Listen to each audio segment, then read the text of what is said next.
Welcome back. Finding childcare outside a traditional workday can be difficult for many parents, especially those working early mornings or a second shift.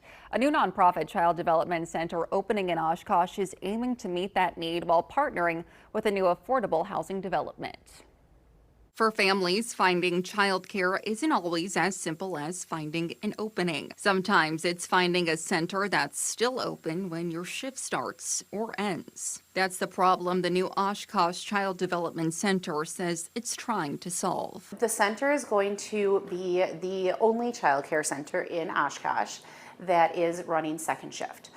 We are open 5:30 in the morning till 11:30 at night, and being able to find quality care that is able to work around parents' schedules is something that we have really envisioned and want to bring to this community. The nonprofit center is located inside the corridor, a $19 million affordable housing development built by Commonwealth Development Corporation. The development includes 55 apartments and townhomes, with families living there receiving first priority for childcare enrollment. When space is available, the center will also serve families throughout the community. Leaders say bringing housing and childcare together was intentional. Putting a child care center into affordable housing, to me, is amazing. Having worked in public housing, knowing how hard it was for the families financially, finding child care and jobs, it all goes hand in hand. The center expects to be licensed for 43 children and is designed with age-specific classrooms, secure access,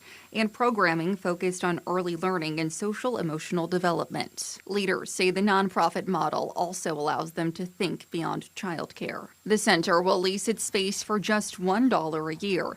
Reducing operating costs and keeping expenses low allows the organization to invest more in the people caring for children. I hope to pay the teachers better wages. I mean, this is one of the lowest paid careers, and these men and women in the field are amazing. The center is tentatively scheduled to open September 1st, pending state licensing. They're hiring for an assistant director, teachers, assistant teachers, cooks, and support staff. Families interested in scheduling a tour or learning more about enrollment can visit WBAY.com/links.